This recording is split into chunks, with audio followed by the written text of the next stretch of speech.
Where in the Herd is Tiffany, where we talk about travel, lifestyle, and mental health.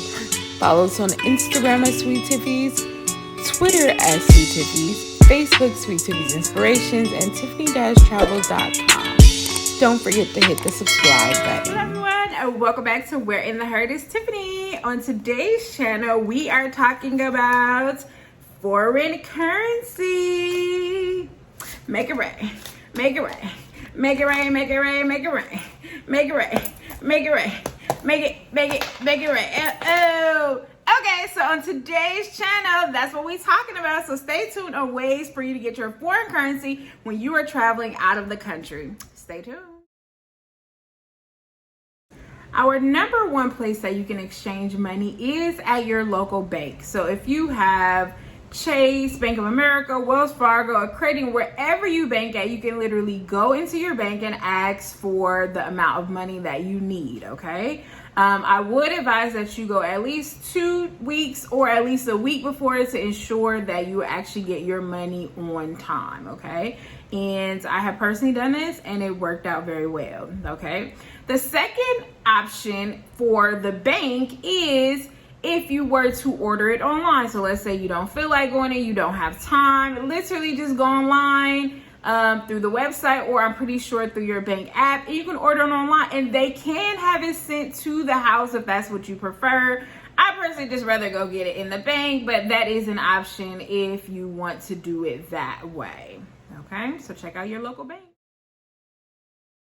So our second option that we have is you can get money when you arrive at the airport. So there are going to be kiosks, desk, or a stand, or have somebody direct you, and it's just gonna say exchange rate. You can't miss it. I will say that if you do this option, that you should get about $40 to $50 out, and this will cover like a cab ride or food just until you get into town where you can exchange for their money. I will say, while this is one of the easiest options because you're there, it also does not give you the best exchange rate, okay? So just keep that in mind when you exchange at the airport.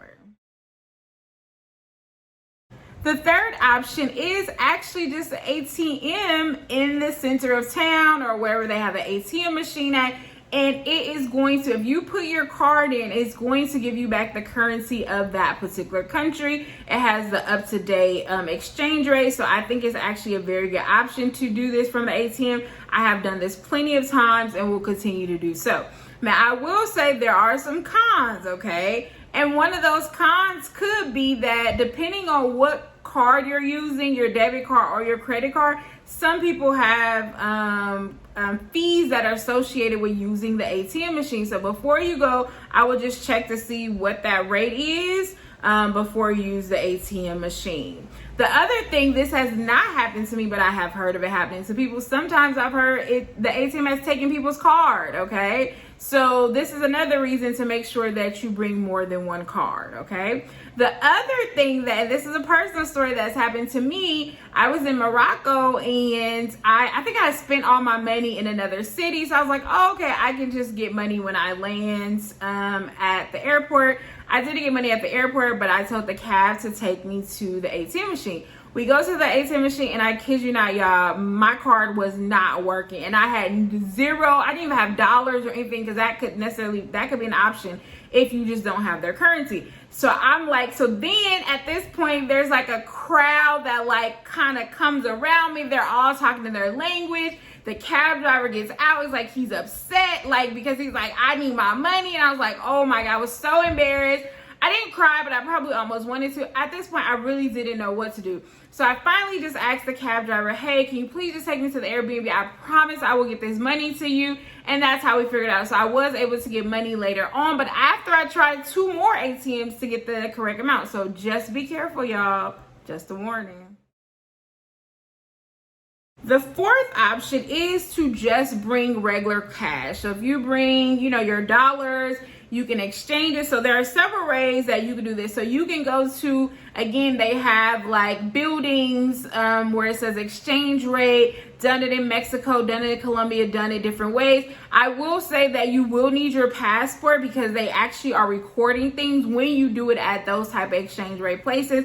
And I would say, like, just check around for the best place, or if you have a tour guide, let them figure out that place and tell you where to go, because it may be higher some places and different other places. Okay, now the second option with this exchanging money, there is something called the black market. This is not what I suggest, but I'm here to give you all the options. The black market basically is somebody else, but I would only do it for trusted. I trusted people in Ghana. We gave them money and they went to exchange it for us on this black market. Again, and not the best thing to do, especially if you don't trust people, but it is an option.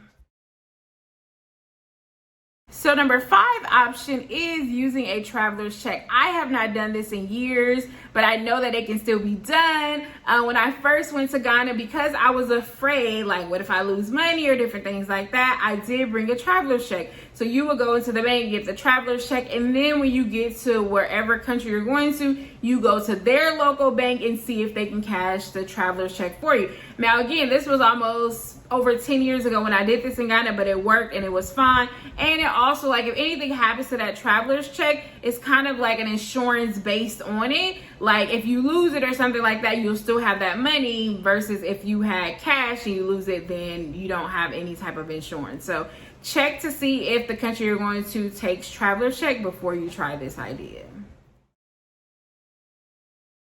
Number 6 option is a Western Union. So I have not necessarily, I'm lying. I have tried this, okay? So let's say, for example, you're in Cuba, and if you've ever been to Cuba, you know there are no ATM machines. There is no way to get money. You have to bring dollars in order to exchange it. So let's say, for example, if something just happened and you ran out of money, there is a way that you can possibly get a local and wire it to them and they give it to you. That's a whole lot of stuff going on. I would say this as a last option, but again, here to give you all the options. So Western Union is an option in most foreign countries to receive money if there's an emergency that just happens to occur. The 7th option is to bring credit cards or debit cards. So I always say, make sure you have multiple ways to pay for things, okay?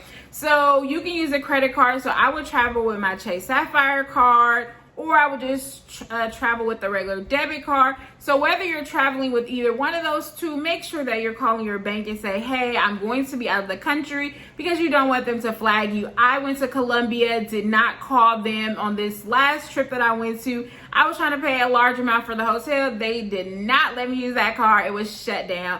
Thankfully, I had brought money with me as well, so I can exchange that and pay for some of the room for the duration of my stay. Okay, so I would also check for your fees, because when you use some of your credit cards, there's a fee exchange, and even when you use your debit card, they will adjust the exchange rate on your card. So let's say, for example, I just went to Tijuana, Mexico for dental work this past Monday, and I bought some chips. I think the chips came out to like $3.40, and then later I think I saw like a 20-cent extra charge, and there was that particular exchange rate. So just be careful. Just make sure you know what the rate is. I say it's fine to use them. The rate is not significant enough for me to worry about it and not use it again.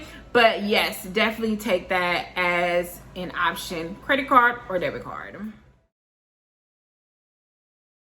And lastly, I want to talk about these apps on your phone. So there is an app called the XE Money Transfer Currency app. Definitely check that out. That will help you know what the exchange rate is before you even go, and will help you calculate money as well. I've used it before. Some countries are easier to figure out than others.